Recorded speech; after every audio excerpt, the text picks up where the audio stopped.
যারা এক সময় বলতো মন্দিরে গিয়ে প্রতিমা দর্শন করা হারাম, তারা এখন গিয়ে গীতা পাঠ করে খুব প্রসাদ খেয়ে পাচ্ছেন আরাম।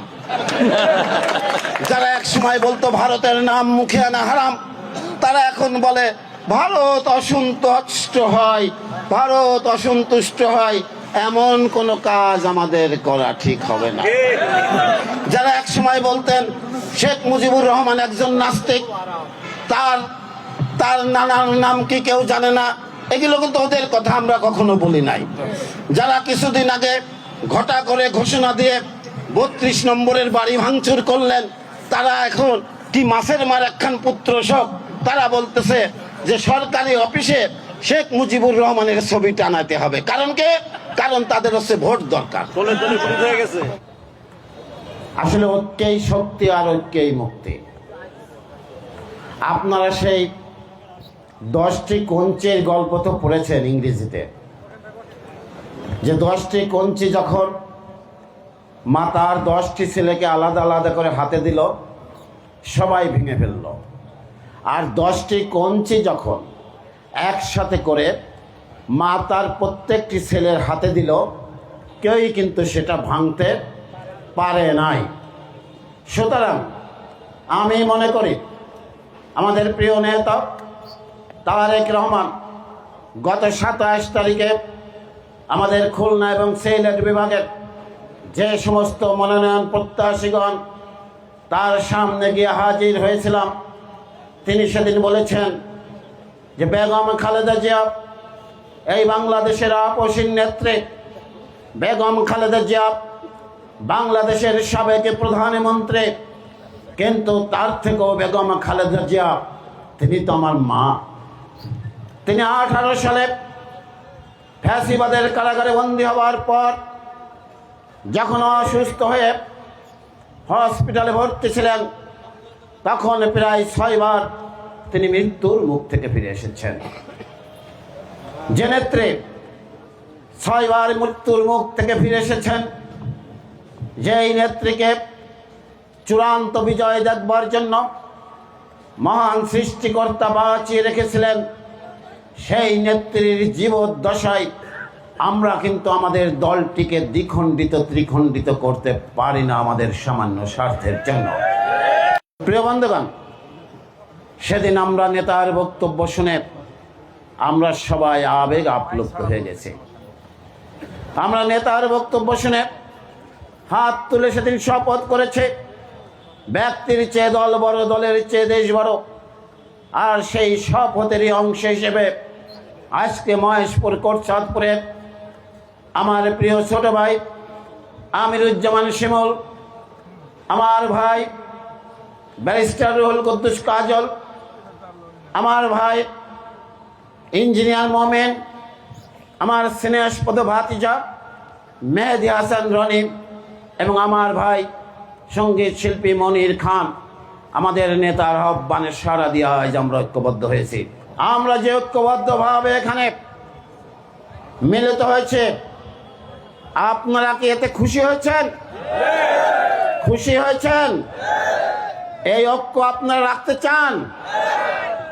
আমরা এই 5 জন প্রার্থীকে বলতে চাই, এবং এদের পিছনে যে সমস্ত কুশীলব আছেন, রাজ্জাক ভাই, সিডল সাহেব, সাইফুল সাহেব, দবির সাহেব, এই 5 জন যাতে ফসকে না যেতে পারে সেটাকে বজ্র আটুনি দিয়ে ধরে রাখার দায়িত্ব কিন্তু আপনাদের। সূচনা আজকে হয়েছে। এই ঐক্যকে আমরা কোনোভাবেই বিনষ্ট হতে দিতে পারি না। আর একটি কথা বলতে চাই, আমরা যদি 10 মিলে একটি কাজ করতে পারি, তাহলে জিতলে বা হারলে, জিতলেও যেমন আনন্দের কিছু নাই, হারলেও কিন্তু লজ্জার কিছু নাই। যখন প্রতিযোগিতাটা সম্প্রীতির মধ্যে সীমাবদ্ধ থাকে, সেখানে কিন্তু হার জিত বলে কোনো কথা থাকতে পারে না। কিন্তু যেখানে প্রতিযোগিতাটা প্রতিদ্বন্দ্বিতায় রূপ নেয়, সেখানে কিন্তু ক্রমান্বয়ে নিজেদের মধ্যে বিভেদ বৃদ্ধি পায় এবং সেই বিভেদ এমন ভ্রাতৃঘাতী যুদ্ধে রূপান্তরিত হয় যা কিন্তু আর কখনোই থামানো যায় না। তাই প্রিয় বন্ধুগণ, আজ যে ঐক্য সূচিত হয়েছে, আমি মনে করি বাংলাদেশে কয়েকটি রাজনৈতিক দল আছে যারা অতীতে আমাদের সাথে ঐক্যবদ্ধভাবে রাজনীতি করেছে। আমরা না থাকলে যারা কোনোদিন এই বাংলাদেশে রাজনীতি করবার সুযোগ পেত না, আমরা না থাকলে শহীদ প্রেসিডেন্ট জিয়াউর রহমান এবং বেগম খালেদা জিয়া না থাকলে তারা কিন্তু সংসদ নির্বাচনে এমপি হওয়া তো দূরে থাক, তারা নির্বাচনে অংশগ্রহণ করতে পারত না। যারা তাদের গাড়িতে পতাকা উড়াতে পারত না, তারাই এখন বড় লোক শ্বশুর শাশুড়ি পেয়ে তারা পিতামাতার অবদানকে ভুলে গেছে। তারা এখন ক্ষমতায় যাওয়ার স্বপ্ন দেখছেন।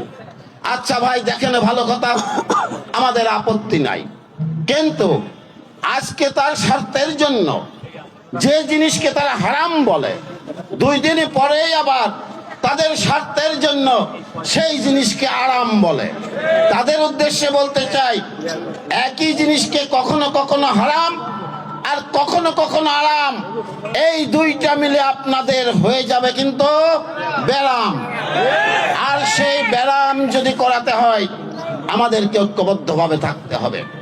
আমরা কিছুদিন শুনলাম যে পিয়ার ছাড়া নির্বাচন হবে না। ওনারাই বলেন আল্লাহর আইন চাই, সৎ লোকের শাসন চাই, আবার ওনারাই বলছেন যে প্রার্থী ছাড়া নির্বাচন হবে। তাহলে প্রার্থী ছাড়া নির্বাচন হওয়ার পরে আপনি দল থেকে যে লোকটিকে এমপি বানাবেন, সেই লোকটা কি সৎ লোক নাকি অসৎ লোক, না গর্তের ভিতর লুকিয়েছিল, না 71 সালে আফ্রিকায় চলে গেছিল, এখন তার কঙ্কালটাকে নিয়ে এসে আপনারা এমপি বানায় দেবেন, সেটা ভাই আপনারা কিভাবে বুঝবো? আবার এখন একখান কথা কইছে কি জানো, গণভোট দিতে হবে। এখানে কাজল ভাই আছেন, বিশিষ্ট আইনজীবী। একমাত্র সংবিধানে যদি কোনো আইন পাশ হয় পার্লামেন্টে, সেই আইনকে জনগণ গ্রহণ করে কিনা, তার জন্যই কিন্তু গণভোট দেওয়া চাই। এরা কত বড় বেকুব! আজ 15 থেকে 16 মাস হাসিনার পতন হয়েছে, বিদায় হয়েছে। জনগণ কি চাই? জনগণ পেটে খাবার চাই, জনগণ আইন শৃঙ্খলার উন্নতি চাই, জনগণ শিক্ষার উন্নতি চাই, জনগণ রাস্তার উন্নতি চাই। আপনার যশোর থেকে ঝিনাইদহ, যশোর থেকে খুলনা, যশোর থেকে বেনাপোল যদি যেতে হয়, আপনার সুস্থ মানুষের কিন্তু হাড্ডি মাংস গায়ে একটাও থাকবে না। রাস্তা এতটাই খারাপ হয়েছে। ক্ষমতায় থাকার শখ, তাহলে আইন শৃঙ্খলা ভালো করেন না কেন? ক্ষমতায় থাকার শখ, তাহলে রাস্তায় ভালো করেন না কেন? ক্ষমতায় থাকার শখ, তাহলে চুরি ডাকাতি ভালো করেন না কেন? আপনারা প্রতিদিন পিয়ার আর এখন পাইছেন গণভোট, এই দুইটা খাওয়ায় আপনারা জনগণকে ঘুম পাড়াতে চান।